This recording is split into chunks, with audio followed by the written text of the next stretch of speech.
The C-SPAN networks bring you long-form public affairs programming from the nation's capital and are a public service of your television provider. C-SPAN, created by cable. Thank you very much, Senator Inhofe. Secretary McHugh. Thank you. Mr. Chairman, let me express my appreciation to you, the ranking member, and individual discussions before the hearing, to the other members of their committee for their heartfelt expressions of sorrow and support. It's deeply appreciated. Obviously, as you noted, Mr. Chairman, this standing posture hearing is being held now under a shadow of the tragic events that happened just yesterday afternoon at Fort Hood. As I know you all understand, any time the Army loses a soldier, we all mourn. When that loss comes at the hands of another soldier, and indeed, when that event occurs at the very place that suffered so much pain, so much anguish just 4.5 years ago, it only adds to the sorrow and the all-consuming sense of loss the Army is feeling this day. Our first responsibility, as I know you share, is to the families of the fallen, also to those, of course, who have been wounded and those close to them, their family, their loved ones, as they make their way, hopefully, on a road to full recovery.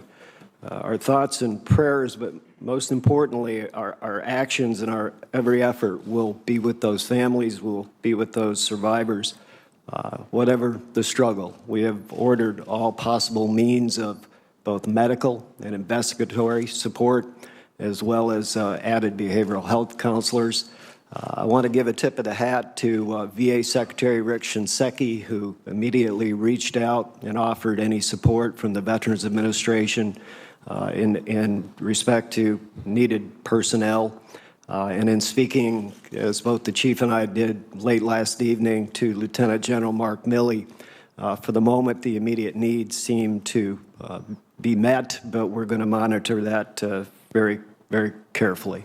As I know all of you recognize, this is an ongoing investigation, and one that occurred just 15 or so hours ago, and even at this point, the circumstances remain very fluid, but we recognize we owe this committee particularly, but also this Congress, the facts, what we know and when we know it. And I want to promise all of the members here this morning that we will work with you as we go forward together so that you can effectively discharge your oversight responsibilities. If I may, Mr. Chairman, I'd also like to take a brief opportunity to say to the Fort Hood community and to the Army family worldwide, this is a time once again to come together, to stand as one, as they have so many times before, drawing strength from each other. As this committee knows so well, the past 13 years have been fraught with much loss, with much pain, much suffering. But through it all, men and women of the United States Army, their families, the civilians who support them have come through the storm together. And I know, as we have in the past, we'll come out the other side of this tempest, poorer for the losses, but stronger through our resolve. Mr. Chairman, I can take a moment now to give you the updates that you've requested and then defer to the Chief for the purpose of the posture statement, if you'd like. That'd be fine. Thank you. Based on our discussions last evening with Lieutenant General Mark Milley and a subsequent conversation I had about 10:45 with the Secretary of Defense, these are the facts as we understand them. But again, things are changing even at this moment. The specialist, the alleged shooter involved, joined the United States Army in June of 2008. When he first enlisted in the Army, he was an 11 Bravo. That's an infantry soldier, as most of you know. He later, upon re-upping, transferred his MOS to an 88 Mike truck driver. We are tracking at the moment that he did have 2 deployments, including one approximately 4-month deployment to Iraq as a truck driver. His records show no wounds, no involvement, direct involvement in combat. As General Milley said, no record of Purple Heart or any injury that might lead us to further investigate a battle-related TBI or such. He was undergoing a variety of treatment and diagnoses for mental health conditions ranging from depression to anxiety to some sleep disturbance. He was prescribed a number of drugs to address those, including Ambien. He was seen just last month by a psychiatrist. He was fully examined, and as of this morning, we had no indication on the record of that examination that there was any sign of likely violence, either to himself or to others, no suicidal ideation. So the plan forward was to just continue to monitor and to treat him as deemed appropriate.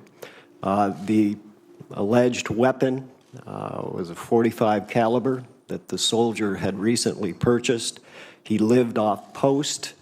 We try to do everything we can to encourage soldiers to register their personal weapons even when they live off post. We are not legally able to compel them to register weapons when they reside off post, but the minute that soldier brought that weapon onto the post, it was not registered, and it was under our rules and regs being utilized, obviously, illegally, and with not proper clearance or foreknowledge by the command.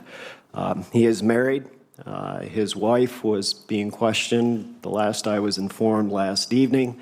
They are natives to Puerto Rico. Again, the background checks we've done thus far show no involvement with extremist organizations of any kind, but as General Milley said to me last evening, and I know the Chief and I fully support, we're not making any assumptions by that. We're going to keep an open mind and an open investigation, and we will go where the facts lead us, and possible extremist involvement is still being looked at very, very carefully. He had a clean record in terms of his behavioral, no outstanding bad marks for any kinds of major misbehaviors that we are yet aware of. So you know the conditions of those who were involved in the incident. There were 3 victims who have tragically lost their lives. The other killed in action in that moment was the shooter who took his own life when confronted by a military police officer, a female.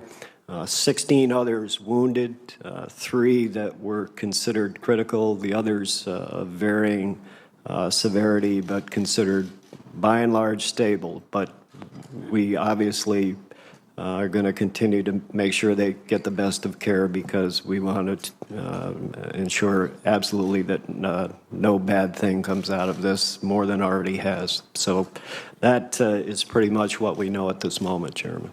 Thank you very much, Secretary. And if it's appropriate, I'll yield to the Chief for the posture comments. General? Chairman, if I could just add a few comments. First, once again, we talk a lot in the Army that we have an Army family, and we've lost young people who are part of our Army family, and we take that incredibly serious. For me, this hits close to home. I've spent a lot of time at Fort Hood personally. I was a brigade commander, a division commander, and the corps commander at Fort Hood. I understand the resilience of that community, the resilience of the people there, how proud the soldiers are of what they do. And we will do everything we can to ensure they continue to move forward. I would just say that I believe that some of the procedures that have been put in place following the incident 4.5 years ago did help us yesterday. The alert procedures that were in place, the response, the training that has gone into the response forces that responded, I think contributed to making this something that could have been much, much worse. So we will continue to monitor the force of the Army, and the resources of the Army will be behind Fort Hood. We are very confident in the leadership of Mark Milley, who is, I think as many of you know, just returned from Afghanistan as the commander of the Corps over there. is a very experienced commander, and we will continue to support them. The only thing I would add to the facts that the Secretary provided, that this was an experienced soldier. He spent actually 9 years in the Puerto Rico National Guard before coming on active duty. So he's a very experienced soldier, had a 1-year deployment to the Sinai with the National Guard, and then had a 4-month deployment in Iraq. It was the last 4 months at the end of 2011, from August to December 2011. We will continue to work and work through this issue and continue to investigate.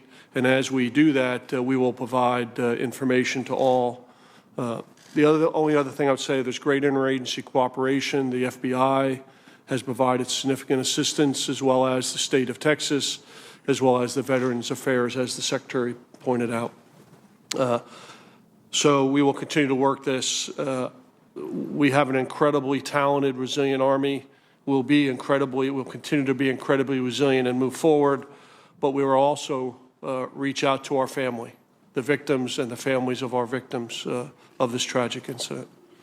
And that's all I have. If you want me to continue, I will continue with my statement.